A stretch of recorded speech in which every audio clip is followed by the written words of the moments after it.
नमस्कार, सोशल संवाद में आप सभी का स्वागत है। मैं हूं तमिश्री और आप सबके लिए लेकर आई हूं 24 घंटे की 10 बड़ी खबरें। 204 रिटायर्ड ऑफिशियल्स ने राहुल गांधी से माफी की मांग की है। जी हां, उनका कहना है कि 12 मार्च को संसद भवन परिसर में उन्होंने अध्यक्ष की बातों की जानबूझकर अवहेलना की और अनादर किया। इसीलिए 204 सेवानिवृत्त ऑफिशियल्स ने राहुल गांधी से कहा है कि वे पूरे देश से माफी मांगे। मार्च की शुरुआत में एलपीजी की खपत में सबसे ज्यादा गिरावट दर्ज की गई है, 17.7%। शुरुआती आंकड़ों के अनुसार ये गिरावट मिडिल ईस्ट में चल रहे युद्ध के वजह से हुई है। फरवरी की शुरुआत की मांग की तुलना में इसमें 23.6% की गिरावट आई है। आंध्र प्रदेश के पूर्वी गोदावरी जिले में यूरिया युक्त मिलावटी दूध पीने से करीब 13 लोगों की मौत हो गई है और करीब 1 दर्जन लोग बीमार हैं। बताया गया है कि विक्रेता को गिरफ्तार कर लिया गया है और पूरे के पूरे डेयरी यूनिट को सील कर दिया गया है। आदित्य धर की मच अवेटेड फिल्म धुरंधर 2 बड़े पर्दे पर कल ही रिलीज होने वाली है और एक दिन पहले सीबीएफसी ने इस पर कैंची चला दी है। सीबीएफसी ने खून खराबे वाले सीन्स को कुछ सेकंड कम करने के लिए कहा है। साथ ही सबटाइटल्स में डीमोनेटाइजेशन की जो डेट थी उसमें चेंज करने को कहा है। कुछ गालियों को म्यूट करने का निर्देश भी दिया है और फिल्म को कुछ सेकंड कम करने का भी निर्देश दिया है। साथ ही पीएम मोदी के जो रेफरेंस यूज हुआ है उसकी भी एक परमिशन कॉपी सबमिट करने की बात कही है।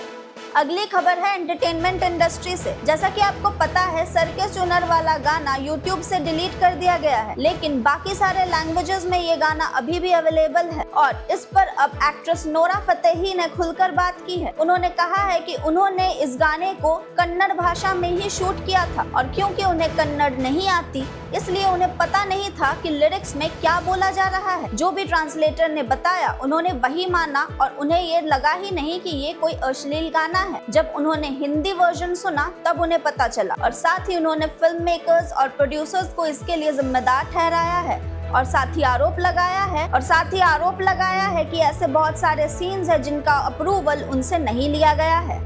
पश्चिम एशिया के तनाव के बीच अब भारत सरकार ने एक बहुत बड़ी खबर दी है। भारत सरकार ने बताया है कि होर्मुज स्ट्रेट में सभी 22 जहाज पूरी तरह से सुरक्षित हैं। इससे पहले भारत ने मंगलवार को उन रिपोर्टों का भी खंडन किया जिसमें बताया गया था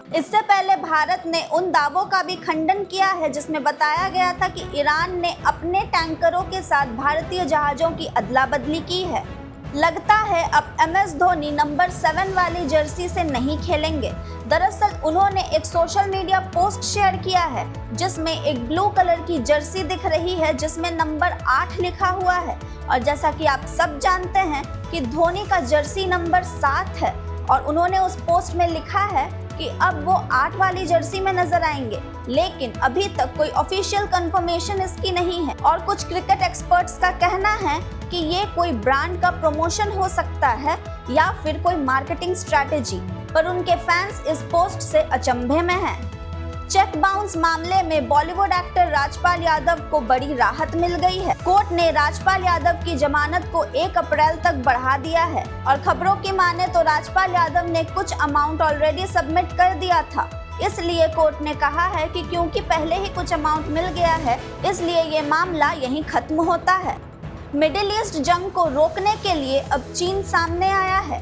चीन के विदेश मंत्री का एक बयान सोशल मीडिया पर सामने आया है जहां पर उन्होंने कहा है कि ये जंग कभी होना ही नहीं चाहिए था और अमेरिका को होर्मुज स्ट्रेट से कोई खतरा नहीं था और ना ही इसे जारी रखने का कोई कारण था। और इस वक्त की सबसे बड़ी खबर भी होर्मुज स्ट्रेट से ही है। आपको बता दें, समंदर के रास्ते चीन जा रहे रूसी तेल को भारत के रास्ते मोड़ दिया गया है। भारी मात्रा में तेल से लदे जहाज भारत की ओर आ रहे हैं क्योंकि भारत ने रूस से अपने आयात को दुगना कर दिया है। साथ ही आपको बताते चले कि ईरान, इजराइल और अमेरिका के युद्ध में आज बुधवार को 19वां दिन है और लगातार ये जंग बढ़ती जा रही है। कोई भी पीछे हटने का नाम नहीं ले रहा।